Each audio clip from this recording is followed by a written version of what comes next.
महाराज जी, हमने सुना है कि महर्षि दयानंद जी बड़े समाज सुधारक थे। आप जी के क्या विचार हैं? महर्षि दयानंद के बारे में जो लोकवेद दंत कथा सुनाई जाती है कि बड़े समाज सुधारक थे। ये काहे के समाज सुधारक थे? ये स्वयं भांग पिया करता, तम्बाकू खाया करता, तम्बाकू सूंघा करता, नंगा फिरा करता और ओका पिया करता और चाय पिया करता। 100 वर्ष पहले हमारे यहाँ हरियाणा प्रांत के अंदर तो चाय अभी मेरे ख्याल में 60 वर्ष से प्रवेश हुई होगी। सब दूध दाद पिया करते, अपना खूब दही खाया करते, और यूँ उससे पहले भी चाय पीता था। इसका प्रमाण आपको इन्हीं के करकमलों द्वारा, आर्य समाजियों की करकमलों द्वारा लिखी पुस्तकों से प्रमाणित करता है। दास देखिएगा महर्षि दयानंद के चेलों द्वारा लिखी हुई पुस्तक में दिखाते हैं कि वो भांग पीता था, तम्बाकू खाता था, तम्बाकू सूंघता था, हुक्का पिया करता था और चाय पिया करता था। देखिएगा महर्षि दयानंद सरस्वती का जीवन परिचय। अमर शहीद पंडित लेखराम द्वारा संकलित प्रमाणिक उर्दू भाषा का आर्य भाषा में अनुवादक हैं आर्य महाउपदेशक श्री कविराज रघुनंदन निर्मल। संपादक हैं श्री पंडित हरिचंद्र विद्यालंकार। प्रकाशक हैं आर्य समाज नयाबास दिल्ली 6 स्वर्ण जयंती के उपलक्ष्य में।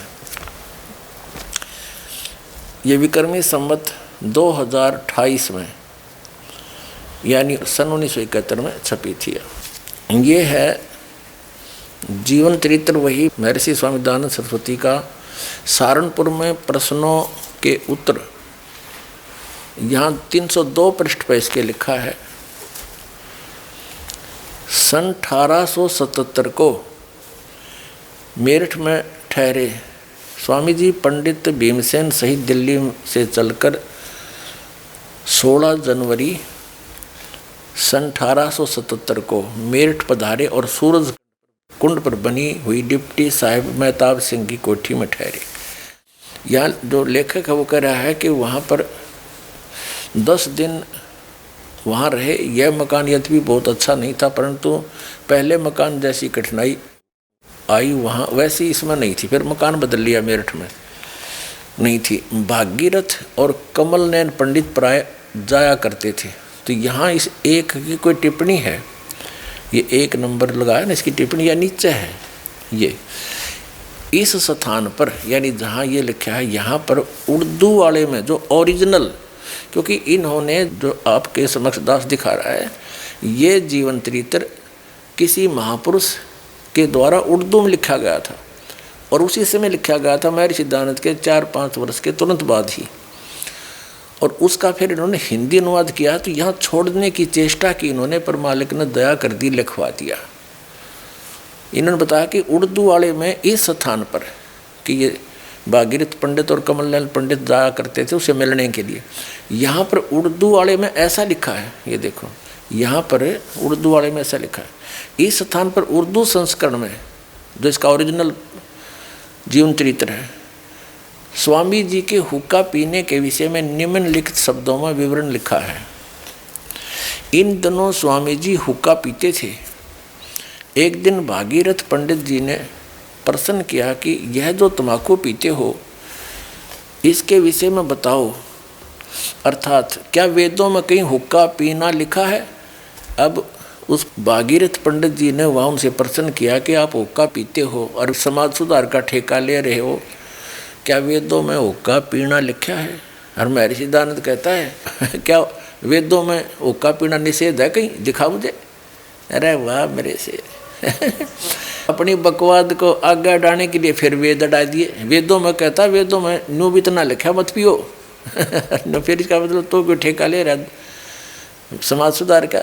आप बकवाद करे। देखो, एक दिन भागीरथ पंडित जी ने प्रश्न किया कि ये जो तम्बाकू पीते हो इसके विषय में बताओ, अर्थात क्या वेद में कहीं हुक्का पीना लिखा है? स्वामी जी महाराज ने कहा वेद में कहीं निषेध है? नुका वेद में कहीं निषेध है, मना भी तो ना कर रखा, गुरुड़ गुरुड़ गुरुड़ है, और मना भी ना कर रखा। और फिर आगे देखो क्या क्या कहते हैं कि थोड़ा सा वाद विवाद हुआ, फिर महर्षि दानंद ने हुक्का तोड़ दिया, ले तू नाराज है तो तोड़ देता हूँ। अरे सन 1877 तक तो हुक्का पीवे, 1883 में इसकी 6 साल बाद मौत होगी। और इसे नकली का क्या पता, वहाँ तोड़ दिया आगे, फिर पीने लग गया कि वो क्या कमी थी कि तय। और 6 साल पहले तक हुक्का पीवे, ये तो प्रमाण है इनका। तो समाज सुधार ने खाक करा, फिर 6 साल पहले तक हुक्का पाड़ना, ये तो प्रमाण है। बाकी और भी कहीं जावड़े मार ले गुडिस करके दिक्कत थी, जगह जगह होके उपलब्ध थे। तो कहने का भाव ये है कि ना तो समाज सुधारक था, आप हुक्का पीवे। और आगे दिखाता हूँ आपको, क्या वेदों में हुक्का पीना लिखा है? भागीरथ पंडित जी ने पूछा। स्वामी जी ने कहा वेद में कहीं निषेध है? साइन ऑफ इंटरोगेशन लगा रखे।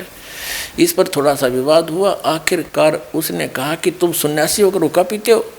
अब पंडित जी अच्छा इस दयानंद तो साधारण सा आदमी था कि तू सन्यासी होकर हुक्का पाड़े, क्या समाज सुधारक है?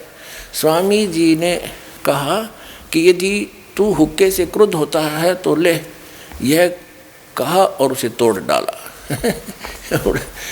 मेरा था लोग गले पड़े देंगे, तेरी बदनामी करेंगे, उन्हें तोड़ दिया। 1877 तक व्यसन कर रहा, सन 1877 तक। 1883 में इसकी मृत्यु होगी, विक्रमी संवत 1940 में। बता, अरे समाज सुधार के ठेकेदार बना रखा इसे नकलियों को। देखिएगा इसी पुस्तक के महर्षि दानंद का जीवन चरित्र जोधपुर में निर्भयतापूर्वक धर्मोपदेश 911 पृष्ठ पे, 911 पृष्ठ पे यहाँ क्या लिखा है? कभी कभी हलवा भी बनाते थे। देखो, नित दही का शिखरण, इन भोजन एक समय करते थे जब तक गर्मी की ऋतु रही, तब तक नित दही का शिखरण, दही, इलायची, मिश्री, केसर, धनिया कोटा हुआ बनाते थे। और शीतकाल में या चतुर्मासे में नहीं। कभी कभी हलवा भी बनाते थे, कभी कभी आम का रस बनाते थे। भोजन के पश्चात एक पान खाते थे, या तो भूल रहे थे हम पान भी खाता था यो। आधा घंटा या पौना घंटा लेट जाते थे। और देखियो नीचे और भी है बता, आम की ऋतु में 2-3 आम खाकर ऊपर से दूध 1 सेर के लगभग मिश्री डालकर पीते थे। दड़ी धकेल था, अपना खावा था, माड़र पेला था, डंड आई मन में लिख दी, संस्कृत जाने था। हमारे पूर्वजों ने सोचा बड़ा विद्वान पुरुष है, सारी साची लिखी होंगी, पान यूँ खावे है। शेर के लगभग दूध 1 कप पिया करता, यूँ पी जा 3 डड़ी, ये तो पूरा डिल डोल शरीर का। फिर इतना खड़िया आदमी महर्षि हो सके, योगी हो सकता है? परमात्मा ने कहा कबीर जी ने, प्रथम अंदल संयम राखे, योग युगत सब सतगुरु बाखे। इतना, जैसे गीता जी में लिखा है अध्याय नंबर 6 के श्लोक नंबर 16 में कि अर्जुन, यह योग ना तो अधिक सोने वाले का, ना अधिक जागने वाले का सफल होता, ना बिल्कुल न खाने वाले का, यानी कतिये ना खाओ व्रत कर ले, और ना अधिक खाने वाले का, ये सफल नहीं हो सकता। अभी इतना भी नहीं खावे, दड़ी पक्का पी के 1.5 सेर दूध हैं, और फिर अंगड़ाइयाँ टूटेंगी, सोएगा और योग कर सकता है, और उसमें मिला के सारा सौदा। तो कहने का भाव ये, प्रथम अंदल संयम राखे, योग युगत सब सतगुरु बाखे। और उसको ये मूर्ख बताया करता परमेश्वर कबीर जी को, दयानंद जी है तेरा के दबी। ये देखिएगा जीवन चरित्र वही महर्षि दयानंद का, सरस्वती। और ये कहा मिर्जापुर की घटनाएं। और प्रश्न नंबर 208 पे एक तो ये दिखावांगे वर्तमान में क्या होता है। देखिए अब यहाँ नीचे दिखाते हैं, ये कहते हैं स्वामी जी ने कहा कि तुम्हारी उत्पत्ति इस पाषाण के लिंग से हुई होगी। हम तो अपने माता पिता से उत्पन्न हुए, कोई विवेचन चल रहा था और कोई वहाँ गया था। स्वामी जी के पास एक सूंघने की डिबिया उलांस की थी और एक और पत्थर पर खाने का तम्बाकू रखा था। और क्या बताया, छोटू गिरी वह उठाकर नाक में भरने लगा। स्वामी जी ने कहा कि यदि सूंघना है तो इस डिबिया को लो, परंतु उसने न लिया। इन्होंने कहा सूंघना है तो यूँ ले ले और खाना है तो दूसरा ले ले। खान की भी धर रहा था, तम्बाकू खाने की और सूंघने की। अन्यों का यूँ वो था समाज सुधारक, ये तो समाज नाशक था। और सत्यार्थ प्रकाश इसका सत्यानाश प्रकाश था, सत्यार्थ प्रकाश नहीं था, सत्यानाश प्रकाश था। अब देखिएगा महर्षि दानंद नंगे भी रहा करते, यानी इसने कोई आर्डर नहीं थी क्या की भी, एक बंडेला टाइप आदमी था यो। जीवन चरित्र वही महर्षि दानंद सरस्वती का। और यो है चक्रातिकों का कुचक्कर निष्क्रिय कर दिया, 85 पृष्ठ पे इसकी यही पुस्तक है। अच्छा, यहाँ लिखा है इस विषय में पंडित ज्वाला प्रसाद गौड़ पिलखनी निवासी जिला बुलंदशहर वर्णन करते हैं कि पहले मुझे स्वामी जी के दर्शन कर्णवास में वैशाख मास संवत 1924 में हुए, सन 1867 में। वहाँ गंगा के तट पर स्नान करके नंगा बैठे हुए थे। जय हो महर्षि जी की। देखते जाइए, इसके सारे कारण मैं दिखा दूंगा। ये देखिएगा, ये कर्णवास की घटनाएं, स्थानों की घटनाएं, ये वही जीवन चरित्र महर्षि दानंद सरस्वती। और पृष्ठ नंबर 99 पर क्या लिखा है कि अंगन लाल शर्मा तथा राम साहेब शर्मा गौड़ डिबाई निवासी ने वर्णन किया है। दिसंबर 1871 की रात थी, 1971 में। कर्णवास से इधर देखो, यहाँ नीचे आ गए, ये गए वहाँ पर है। उस समय वो उसके पास गए रात में। उस समय रात को 1.5-2 घंटे तक हम दोनों स्वामी जी के हाथ पांव दबाते रहे। इन दिनों भी स्वामी जी नग्न रहते थे। 1871 तक भी योगति नंगा रहता था और समाज सुधार का ठेका ले रहे हो, तेरा गजब भैया। आगे देखो, इसके पृष्ठ नंबर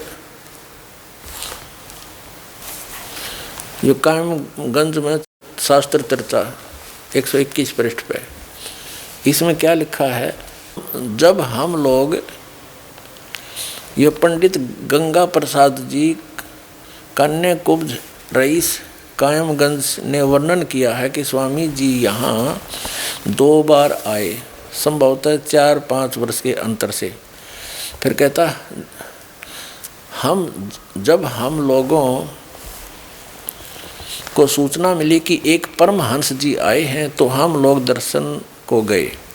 जब रोटी का समय हुआ तो लोगों ने कहा कि महाराज जी स्नान कर डालियो क्योंकि भोजन का समय हो गया।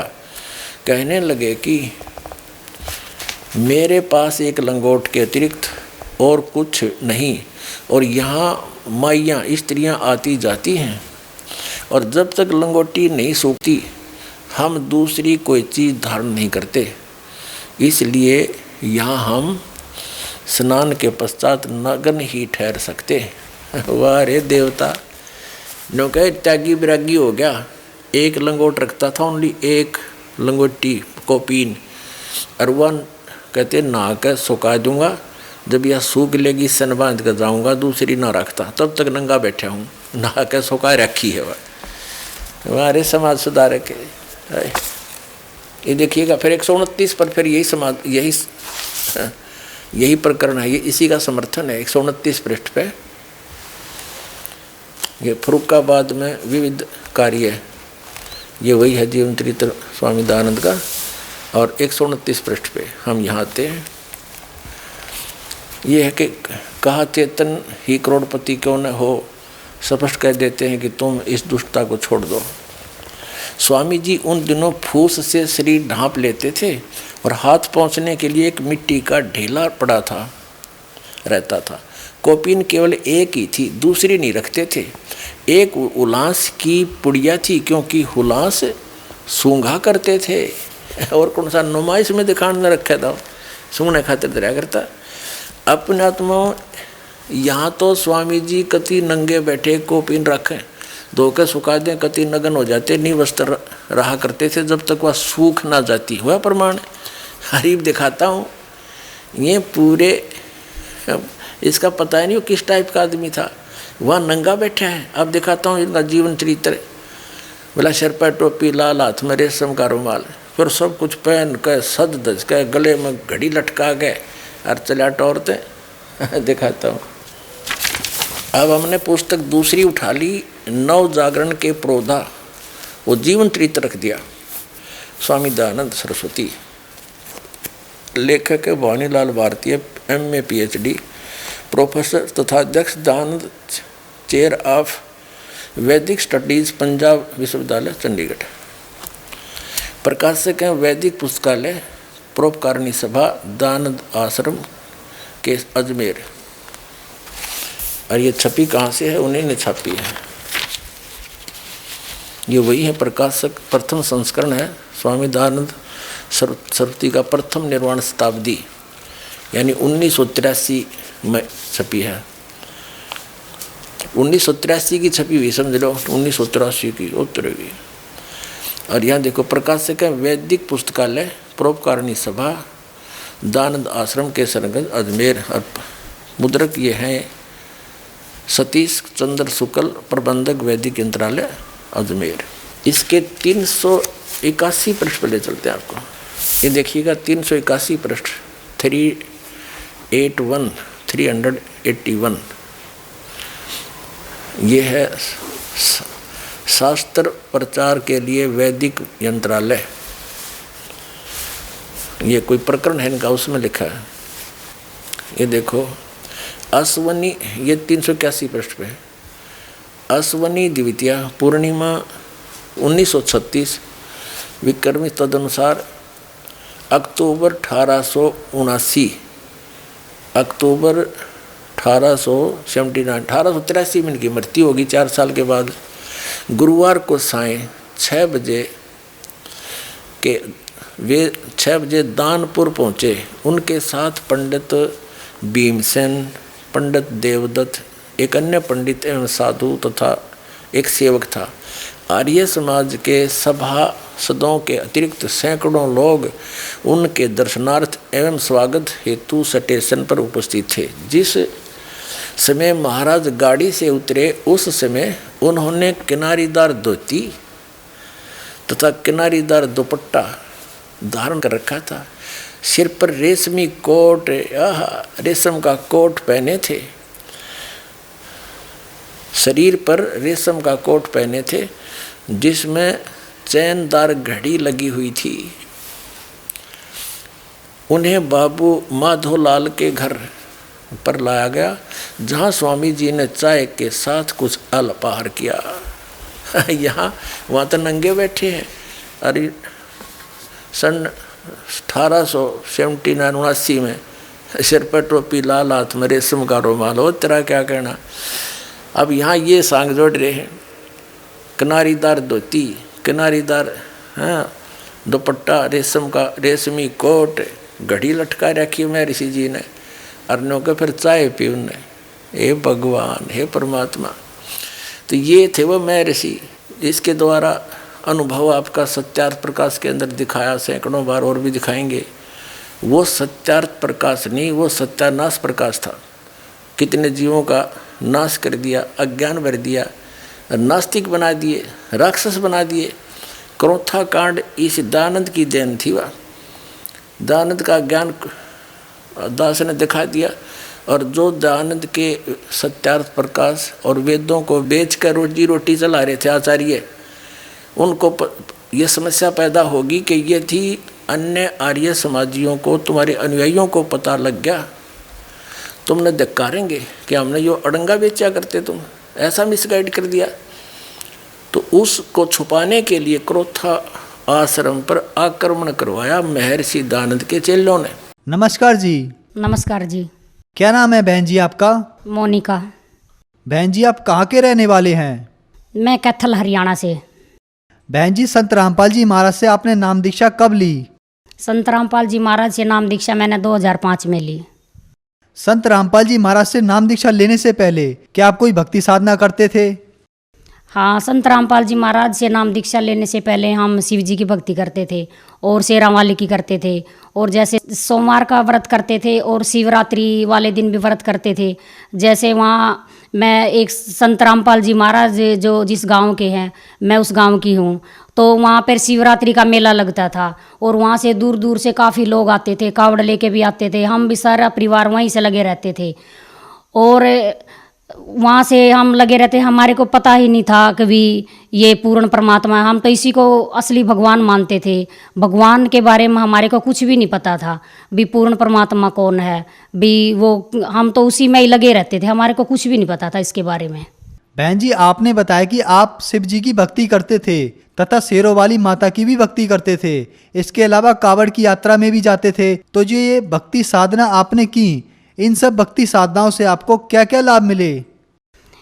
इन भक्ति साधना से हमारे को कुछ भी लाभ नहीं हुआ। हम बिल्कुल दुखी थे, बहुत ज़्यादा दुखी थे। हमारे को पता ही नहीं था, हम फिर भी लगे रहते थे। और जैसे मेरे घर वाले, मेरा पिताजी भी शुरू से मतलब इतनी शराब पीता था, तो हमारे घर इतनी ज़मीन थी वो भी सारी बिक गई। तो आगे जब मेरी शादी करी तो वहाँ भी मेरा पति भी शराब पीता था।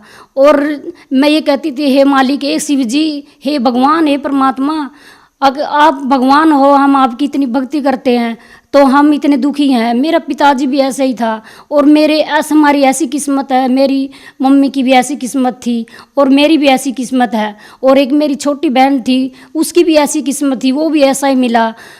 जो मेरे पति थे वो बहुत ज़्यादा शराब पीते थे। मैं इतनी परेशान थी, तो मैं बहुत ज़्यादा परेशान थी। मैं हर जगह उनको सियाने सट्टों के पास भी लेके गई, जहाँ कहीं कोई भी बता देता था, बालाजी भी लेके गई। तो मैंने जहाँ भी कोई भी कह देता था मैं वहीं जाती थी। लेकिन मैं इतनी परेशान थी, मैं कहती थी, हे मालिक, कोई अगर मालिक है तो मैं किसको पुकारूं भाई, मैं किसको कहूँ परमात्मा। इतनी मैं व्रत भी करती हूँ सबके, कोई भी नहीं मतलब मेरे दुख को सुनने वाला है। मैं ऐसे रोती थी। सभी मेरे परिवार वाले भी मेरे बहुत दुखी से मेरे से कहते थे, हमारी तो बेटी का जीवन ही नरक हो गया, तो ये तो नहीं सुधरेगा। हमने उसको 15 साल तक हमने उसको दवाइयाँ भी चोरी से भी हमने उसको दवाइयाँ खवाई भाई ये शराब छोड़ देगा, शराब छोड़ देगा। उसने किसी कारण से भी शराब नहीं छोड़ी। हमने उसको टीके भी लगवाए, उसने तब भी शराब नहीं छोड़ी। और फिर भी हमारा सब कुछ बिक गया, हमारे को कुछ भी नहीं पता था इस बात के बारे में।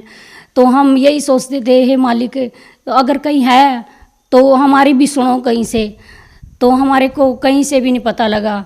तो बहन जी आपने जैसा बताया कि आपके घर में आप शिव जी की भक्ति करते थे, लेकिन उसके साथ साथ आपकी माताजी के साथ आपके साथ एक जैसी दुखद घटना हुई कि आपके पिताजी भी शराब पीते थे और आपकी जब शादी हुई तो आपके पति भी शराब पीते थे। आपकी जीवन एक नरक की तरफ निकल गया और आपकी प्रॉपर्टी, घर वगैरह सब बिक गया। तो फिर आपको संत रामपाल जी महाराज के बारे में जानकारी कहाँ से मिली? संत रामपाल जी महाराज की जानकारी हमको, मैं एक बार अपने घर गई हुई थी, तो वहाँ से मेरी मम्मी ने संत रामपाल जी से नाम ले रखा था। तो संत रामपाल जी से नाम ले रखा था तो मैं अपने घर गई, तो मेरी मम्मी मेरे को कहने लगी कि तू भी चल सत्संग में। मैंने कहा कहाँ पे? मैंने कहा वो कह रही है अभी करोथा में संत रामपाल जी हैं, उनसे नाम ले लो और ये जो तेरे पति हैं ये शराब छोड़ देंगे। ये संत रामपाल जी उनकी शराब बिल्कुल छुड़वा देंगे, वो बिल्कुल शराब नहीं पिएंगे।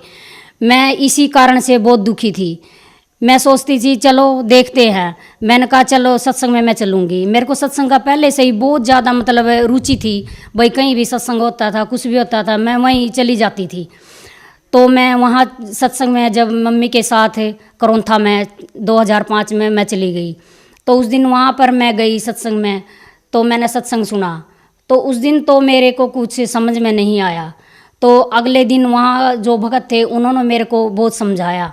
वो कहने लगे भी तुम नाम ले लो और तुम्हारे पति भी शराब छोड़ देंगे, परमात्मा अपने आप ही ठीक करेंगे संत रामपाल जी। तो मैंने अगले दिन फिर मैंने कहा चलो ठीक है अगर आप कहते हो, लेकिन मेरा नाम तो नहीं निभेगा क्योंकि मेरे घर में मेरा ससुर भी हुक्का पीता है और मेरे आदमी शराब पीते हैं। वो तो मेरे को रात को भी कहते हैं मेरे को शराब ला के दो, मेरे को बीड़ी ला के दो, तो मैं क्या करूँगी। तो वो कहने लगे तू कुछ मत सोच, तू परमात्मा पे छोड़ दे, ये संत रामपाल जी ये भगवान हैं, ये पूर्ण परमात्मा आए हुए हैं, आप फार्म भरवाओ और नाम लो। तो अगले दिन मैंने संत रामपाल जी से 2005 में मैंने नाम दीक्षा ले ली।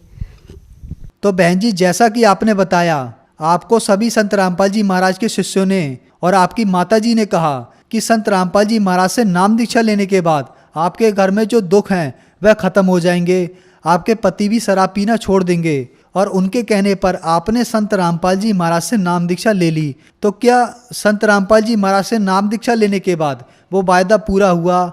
क्या आपके पति ने शराब छोड़ दी? हाँ भगत जी, मेरे पति ने शराब छोड़ दी, लेकिन वो छोड़ देते थे और सत्संग में भी आते थे।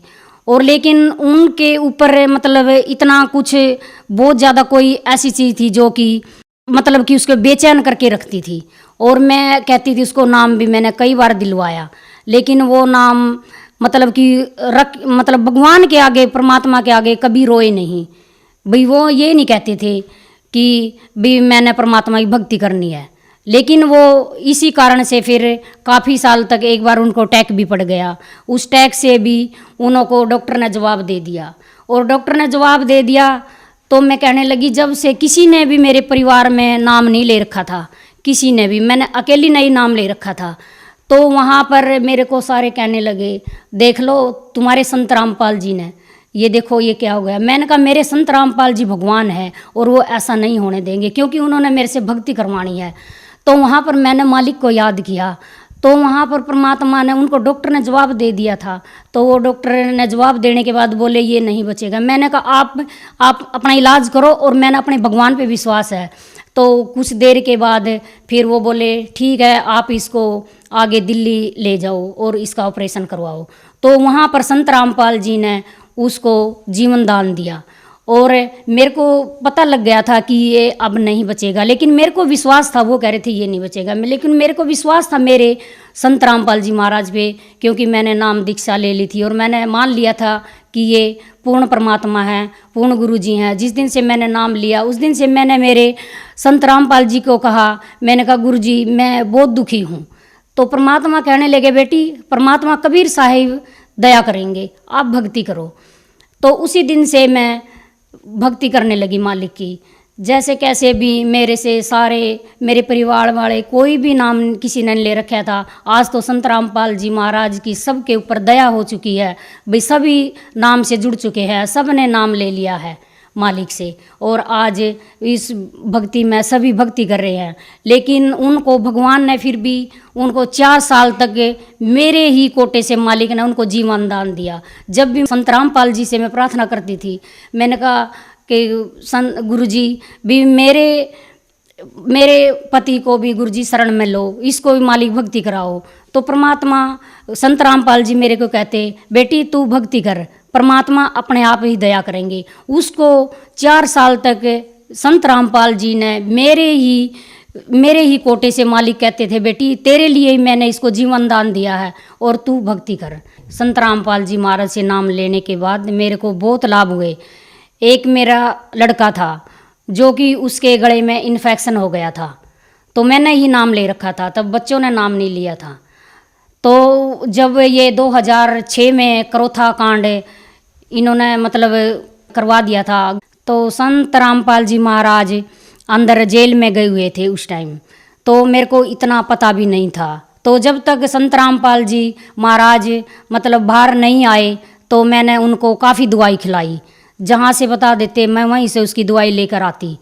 तो फिर संत रामपाल जी जब बाहर आ गए थे जेल से तो मैं उनके पास लेकर गई। तो मेरे संत रामपाल जी महाराज से मैंने प्रार्थना की, मैंने कहा हे गुरु जी भी मेरे पास तो मालिक ऑपरेशन करवाने के लिए मालिक पैसे भी नहीं हैं, तो गुरु जी मैं ऑपरेशन कैसे करवाऊँ। तो संत रामपाल जी महाराज ने कहा, बेटी इनको नाम दीक्षा दिलवाओ और परमात्मा दया करेंगे। तो उस दिन से उन्होंने ऐसा आशीर्वाद दिया मेरे लड़के को। तो उसके बाद उनको कभी भी उस चीज़ की ना ही ऑपरेशन करवाया, ना ही उनको दवाई, एक गोली भी उस दिन के बाद नहीं खिलवाई उनको। तो जब से आज तक वो लड़का अगर आप देख लो तो वो सबसे निराला ही है। तो वो उसकी आवाज़ में कोई दिक्कत नहीं है, कोई भी इन्फेक्शन नहीं है, वो इन्फेक्शन भी बिल्कुल ठीक हो गया। हमारे को नहीं पता संत रामपाल जी महाराज ने उसको कैसे ठीक किया, सिर्फ एक ही आशीर्वाद से। तो सब कहने लगे कि ये कैसे ठीक होया, कहाँ से ठीक होया। मैंने कहा मेरे संत रामपाल जी ने भाई इसको ठीक किया है, हमने तो कोई ऑपरेशन नहीं करवाया, इसका ऑपरेशन बोल दिया था डॉक्टरों ने, तो हम तो संत रामपाल जी महाराज ने इसको ठीक किया। उसके बाद एक मेरा छोटा लड़का है, उसको एक्सीडेंट हो गया था। तो जब एक लड़का पीछे बैठा था, उसके छोटा ही था, तब उसको एक ऐसे पता लगा भी एक दूसरी मोटरसाइकिल के साथ उसकी मोटरसाइकिल टकरा गई है।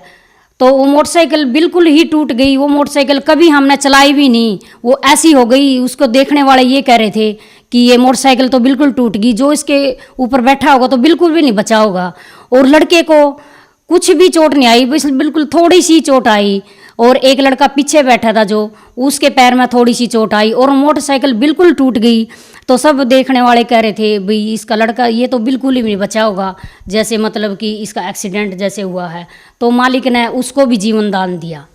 और एक लाभ और मेरे को, अभी थोड़े ही दिन की बात है, तो मैं बीमार हो गई, मेरे को बुखार चढ़ गया। तो एक दिन रात को मेरे को ऐसे ही सपना में दिखाई दिया जैसे मेरे को गले में कैंसर हो गया। तो जिस दिन से मेरे को ऐसे ही पता चला अभी मेरे को कैंसर हो गया, मैं कह रही मेरे को कैंसर कैसे हो गया, हम तो संत रामपाल जी महाराज की शरण में हैं, हमारे को नहीं हो सकता कैंसर। तो मैं उसी दिन से मेरे को बुखार हो गया। मेरे को 2 महीने तक बुखार हुआ। तो 2 महीने के अंदर मैं कभी भी डॉक्टर के पास एक गोली तक भी नहीं लेने नहीं गई। मैंने कहा नहीं, मेरे संत रामपाल जी मेरे को ऐसे ही ठीक करेंगे, अगर मेरे को हो भी गया तो कोई दिक्कत नहीं, हम नहीं जाएंगे, ना हम टेस्ट करवाएंगे ना ही हम जाएंगे। जैसे मेरे को दिक्कत होती थी, मेरे को पता लगता था अभी मेरे अंदर कोई दिक्कत है, लेकिन मैंने कभी भी डॉक्टर के पास कभी भी मैं टेस्ट करवाने नहीं गई, कभी मैं 5 रुपए की मैंने कभी गोली भी नहीं खाई। तो संत रामपाल जी महाराज ने मेरे को ऐसे ही मेरे को बिल्कुल ठीक कर दिया। आज मेरे को कोई ये भी नहीं कह सकता भी आप कोई के जैसे बीमार हुए थे। एक लाभ और हुआ भगत जी, जैसे मैं 8 सालों से मैं किराए के मकान में रह रही थी, तो आज संत रामपाल जी महाराज ने मेरे को 20 लाख का मकान दिला दिया परमात्मा ने। तो मैं ये सोच भी नहीं सकती थी भी मेरी इतनी औकात है। तो मालिक मैं क्या क्या लाभ सुनाऊं, क्या क्या उसके गुण गाऊं, तो मैं तो गुण गाती गाती भी थक जाऊंगी। मैं तो इतनी दुखी थी, हे भगवान, मैं बहुत दुखी थी। मेरे को संत रामपाल जी मेरे को भगवान मिल गए, मेरे से उससे ज़्यादा मेरे को कुछ नहीं चाहिए। मैं तो ये कहती हूँ हे मालिक, हे परमात्मा सतगुरु रामपाल जी महाराज, हमारे तो सिर्फ अब भक्ति और हमारे को तो मोक्ष चाहिए, सिर्फ हमारे को अब किसी चीज़ की भी यहाँ कोई इच्छा नहीं है। बहन जी, संत रामपाल जी महाराज से नाम दीक्षा लेने के बाद आपका घर स्वर्ग जैसा हो गया। आपको बहुत अधिक आर्थिक लाभ भी हुए, आपके बच्चों को शारीरिक लाभ भी हुए, इसके अलावा आपके पति की शराब भी छूट गई। तो जो समाज आज आपको सुन रहा है, आप उन्हें क्या संदेश देना चाहेंगे? जो आज समाज बहन भाई सब जो भी आज मेरी तरह से दुखी तो सभी हैं यहाँ पर, सुखी तो यहाँ पर कोई नहीं है। लेकिन कहने का नाम हो गया भाई हम सुखी हैं, लेकिन दुखी सब हैं। जो बहनें आज मेरे की तरह दुखी हैं, बच्चों से, पति से, घर से, दौलत से, जिस चीज़ से वो आज दुखी हैं, मैं यही कहती हूँ सबको। संदेश तो हम क्या दे सकते हैं, हम तो सबको विनती कर सकते हैं कि संत रामपाल जी महाराज, पूर्ण परमात्मा संत रामपाल जी महाराज कबीर साहिब आए हुए हैं। और आप सभी बहन भाइयों से मैं यही कहना चाहती हूँ कि आप भी संत रामपाल जी महाराज की शरण में आओ और अपना मोक्ष करवाओ, और सभी को यही समझाओ कि संत रामपाल जी महाराज कबीर साहिब के रूप में आए हुए हैं। बहन जी, संत रामपाल जी महाराज से अगर कोई नाम दीक्षा लेना चाहे तो कैसे ले सकता है? संत रामपाल जी महाराज से जो नाम दीक्षा लेना चाहते हैं तो टीवी पे बहुत सारे चैनलों पे सत्संग आते हैं संत रामपाल जी महाराज के। तो उनके नीचे एक पट्टी चलती है और उन पे फ़ोन नंबर लिखे हुए हैं। आप जहाँ भी हो, कहीं भी हो, तो आप उन नंबर पे फ़ोन करो और आपको आपके नज़दीकी हर जगह, हर ज़िले, हर शहर में नाम दीक्षा नाम सेंटर खुले हुए हैं, तो वहीं आपसे बता दिया जाएगा और आप नाम दीक्षा प्राप्त कर सकते हैं। धन्यवाद जी। सत साहेब।